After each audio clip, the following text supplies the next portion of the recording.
নমস্কার, দেখছেন কলকাতা টিভি। সঙ্গে রয়েছে আমি স্বর্ণালী। শুরু করছি সংবাদ সারাদিন। সংবাদ সারাদিনের প্রথমেই আজ যে গুরুত্বপূর্ণ খবরের দিকে নজর রাখবো আমরা। এবার প্রোটেম স্পিকারকে অসহযোগিতার সিদ্ধান্ত নিলেও ইন্ডিয়া জোটের 3 সদস্য। এবং আপনাদের জানিয়ে রাখি, প্রোটেম স্পিকার পদে কেন ভর্তৃহরি মেহতাবকে নির্বাচিত করা হয়েছে তা নিয়েই কিন্তু প্রথম থেকেই সরব হয়েছিল বিরোধী নেতৃত্ব। এবং আজ যেদিন সংসদের প্রথম অধিবেশন রয়েছে, সেই অধিবেশনের দিনই কিন্তু প্রোটেম স্পিকারকে অসহযোগিতার সিদ্ধান্ত নিয়েছে ইন্ডিয়া জোট। প্রোটেম স্পিকারের বিরুদ্ধে অসহযোগ আন্দোলন, প্রোটেম স্পিকারকে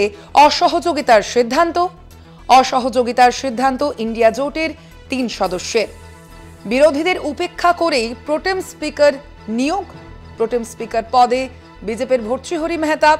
8 বারের সাংসদ কে সুরেশ কেন প্রোটেম স্পিকার নন তা নিয়েই কিন্তু প্রথম থেকেই সরব হয়েছিল বিরোধী জোট। এবং এবার সরব ইন্ডিয়া জোটের 3 সদস্য। প্যানেল থেকে সরবেন তৃণমূলের সুদীপ বন্দ্যোপাধ্যায়, এমনটাই জানানো হয়েছে।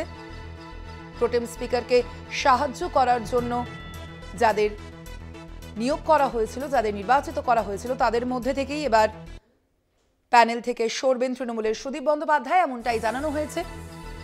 সংসদের প্রথম অধিবেশন আজ, এবং সেই অধিবেশনের আগেই প্রোটেম স্পিকারের বিরুদ্ধে অসহযোগ আন্দোলন। প্রোটেম স্পিকারকে অসহযোগিতার সিদ্ধান্ত ইন্ডিয়া জোটের 3 সদস্যের, যার মধ্যে রয়েছেন তৃণমূল সাংসদ সুদীপ বন্দ্যোপাধ্যায়।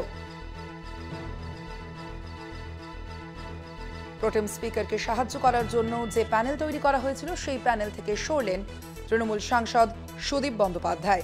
প্রোটেম স্পিকারের বিরুদ্ধে অসহযোগ আন্দোলন, প্রোটেম স্পিকারকে অসহযোগিতার সিদ্ধান্ত এবার ইন্ডিয়া জোটের 3 সদস্যের।